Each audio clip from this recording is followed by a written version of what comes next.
verdad es que la vacunación con primera dosis se ha ralentizado.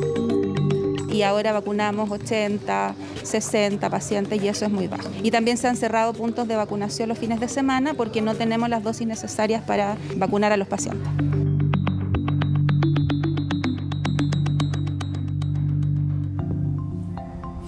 A más de 2 meses del inicio del plan de vacunación en nuestro país, 8 millones de personas han sido vacunadas contra el COVID-19 en Chile. De ellas, 6 millones ya cuentan con la segunda dosis y el objetivo de este plan es inocular a una población cercana a las 16 millones de personas para fines de junio. Sinovac, Pfizer, AstraZeneca son los modelos disponibles hasta ahora y recientemente el Instituto de Salud Pública anunció la autorización de las dosis correspondientes a la farmacéutica china CanSino, pactada para inicios de mayo.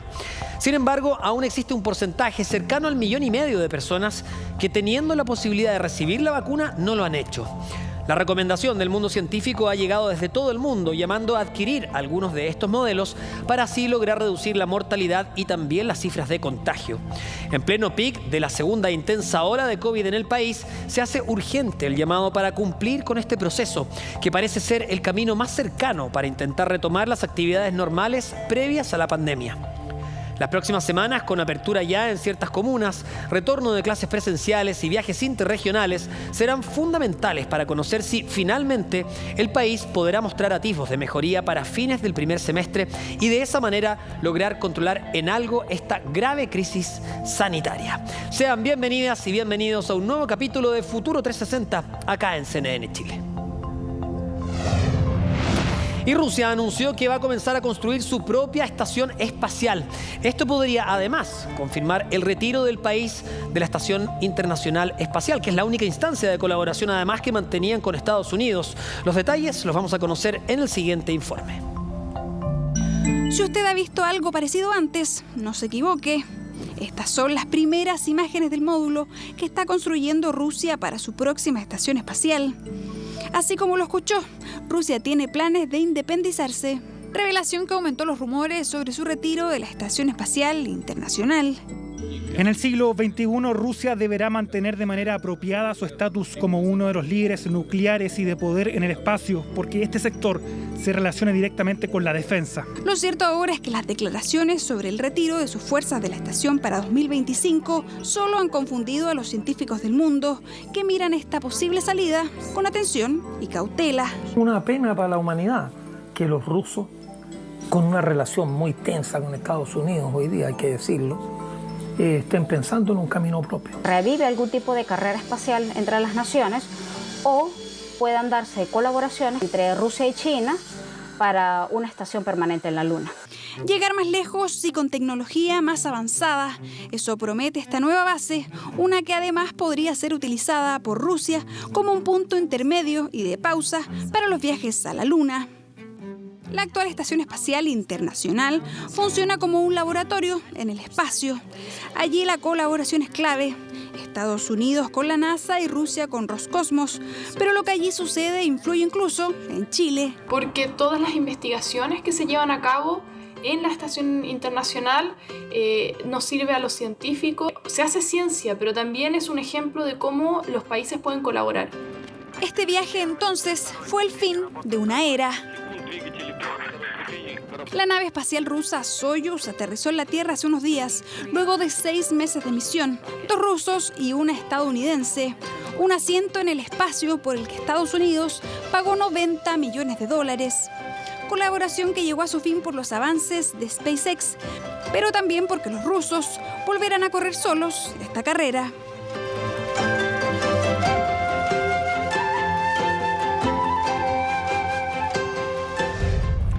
¿Sabían que nuestro país puede ser el primero en proteger los neuroderechos por ley? De hecho, al regreso de esta pequeña pausa vamos a estar conversando con Francisco Pereira. Él es filósofo, pero además es parte del grupo de neuroética de la Universidad Alberto Hurtado para conversar de este fascinante tema. Quédense con nosotros, seguimos de inmediato con más Futuro 360 acá en CNN Chile.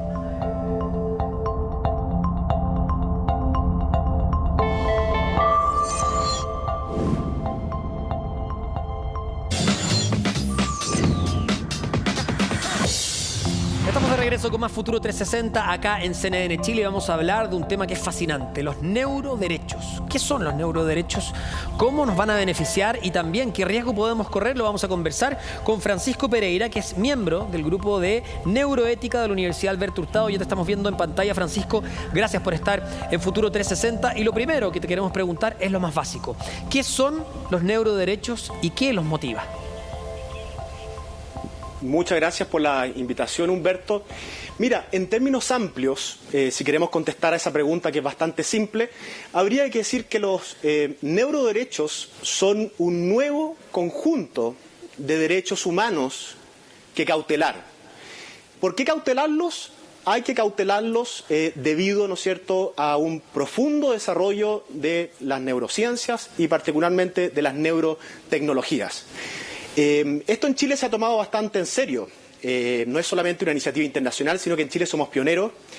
Como es bien conocido ya a nivel nacional, la Comisión de Desafíos del Futuro del Senado de Chile, presidida por el senador Girardi, entre otros senadores y senadoras, ha dado pie a esta iniciativa con la colaboración de Rafael Yuste, un destacado neurocientífico español, que de hecho forma parte de una iniciativa denominada BRAIN sobre neuroprotección, impulsada por el gobierno de Obama en Estados Unidos, y todos ellos en conjunto, con el apoyo del Ministerio de Ciencia, de figuras del gobierno como el ministro Andrés Kuf, con instituciones universitarias como la Universidad Alberto Hurtado, y por supuesto, en el fondo con otras iniciativas internacionales, se han dado cuenta de dos cuestiones que quizás son fundamentales acá.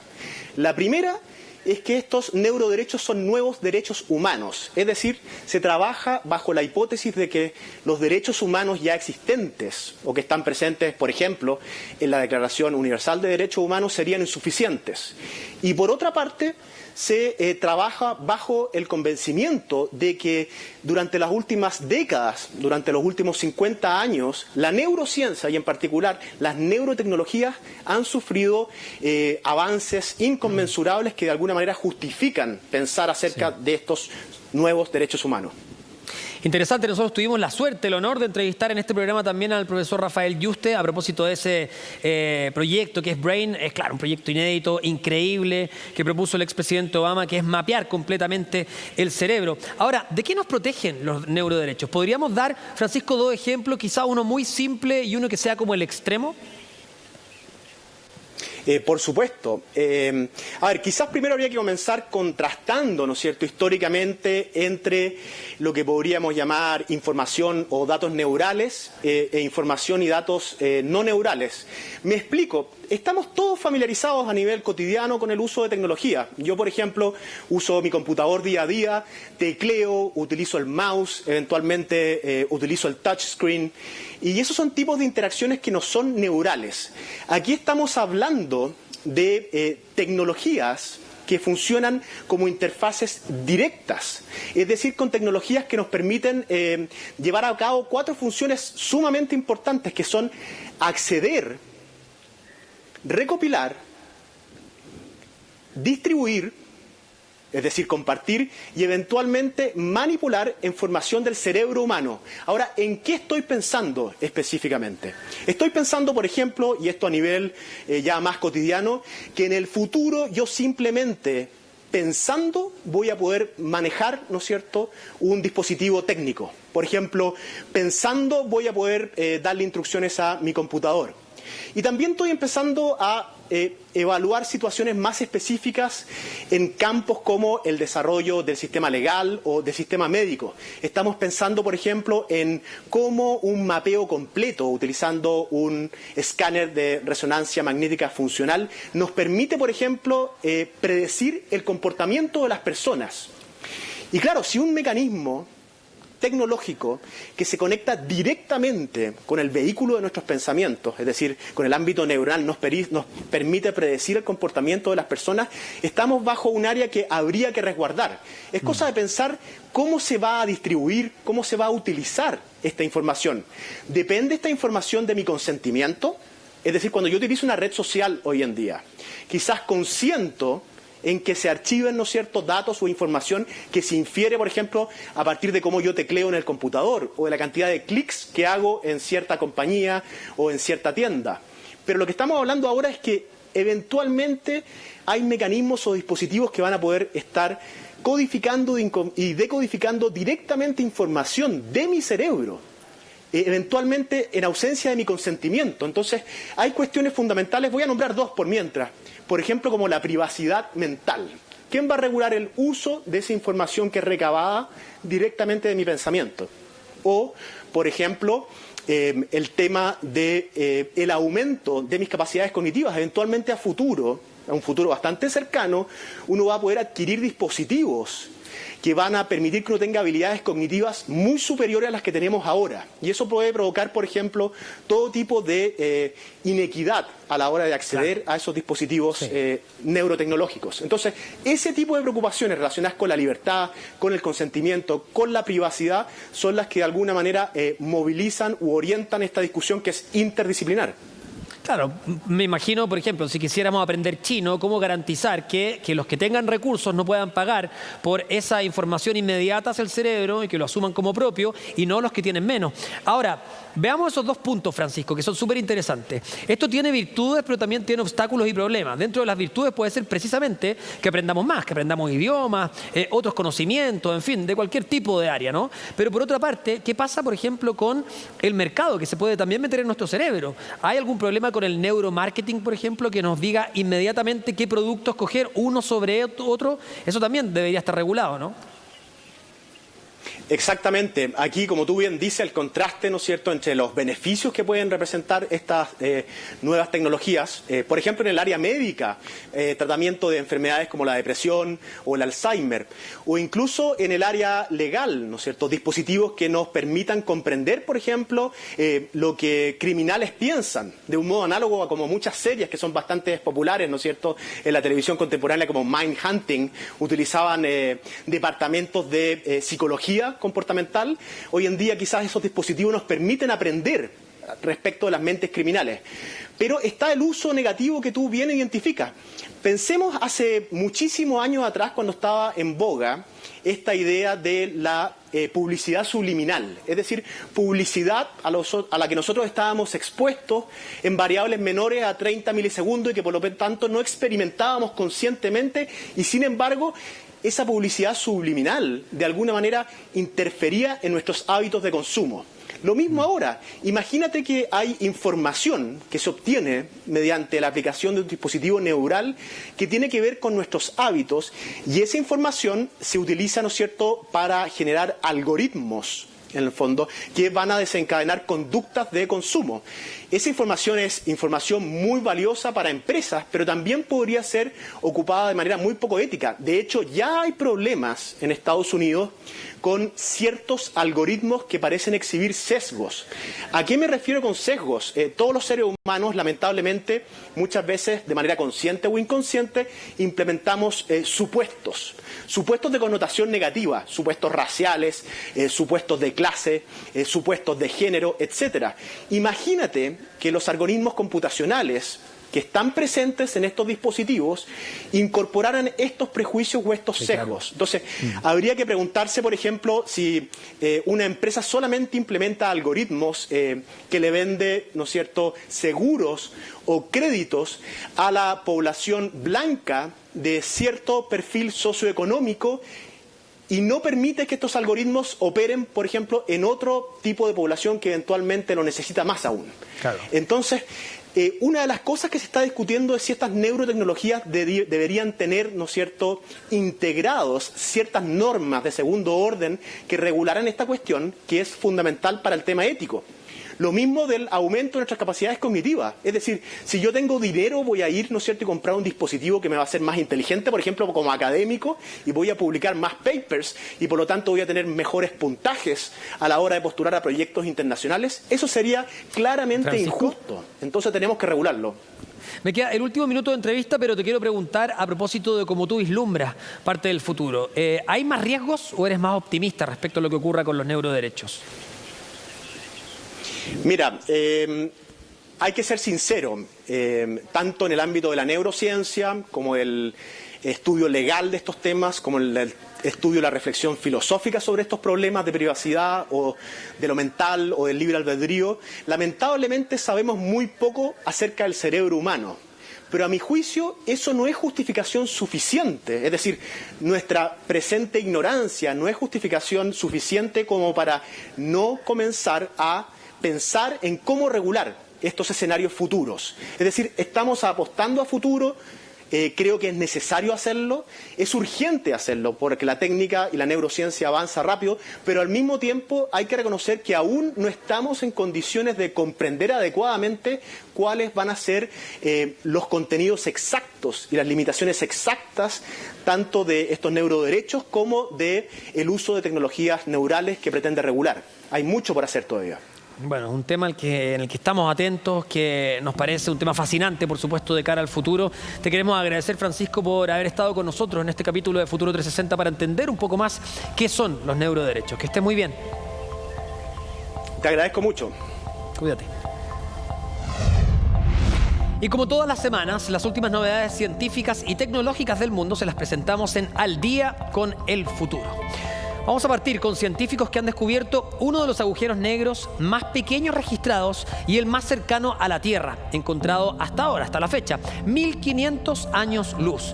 Los investigadores lo han apodado el unicornio, en parte porque es hasta ahora único en su clase. Es 3 veces la masa de nuestro Sol, diminuto para ser un agujero negro, y parece ser el compañero de una estrella gigante roja, como ven en pantalla.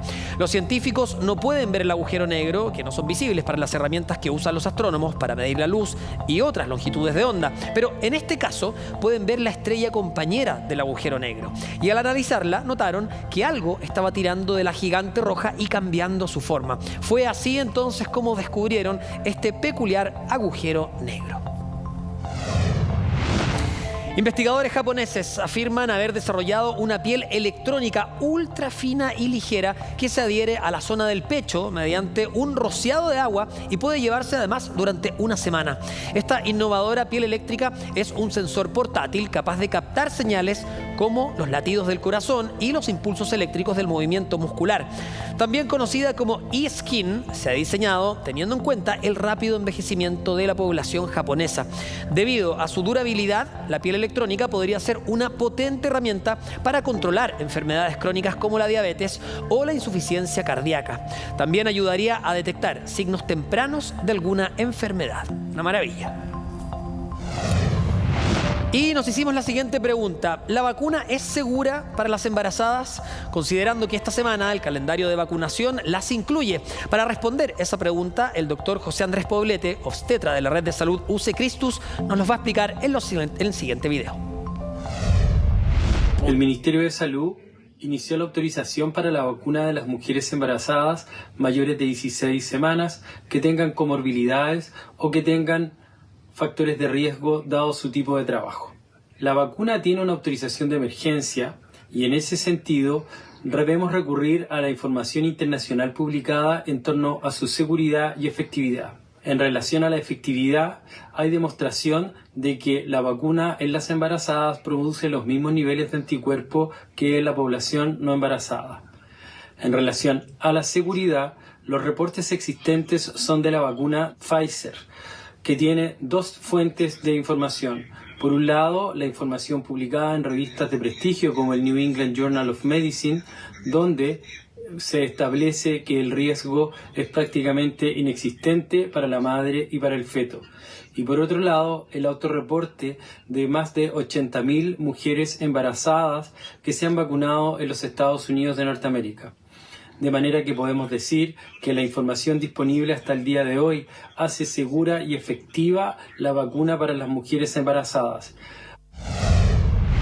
Y aunque seamos majaderos, es importante decirlo. Todas las vacunas aprobadas con las que se está inoculando a la población en nuestro país son seguras. Si puede, si es su turno en el calendario, vacúnense. Por supuesto, de esta pandemia, lo hemos dicho muchas veces, salimos todos juntos. Nosotros vamos a llegar hasta acá. Se acaba este capítulo de Futuro 360. Gracias por acompañarnos. Como todas las semanas, les recordamos que pueden visitar futuro360.com, nuestras cuentas de Twitter, de Instagram, y ahora además estamos en TikTok, donde tenemos una amplia cobertura de todas las novedades científicas y avances tecnológicos en el mundo. Que estén muy bien y hasta la próxima semana.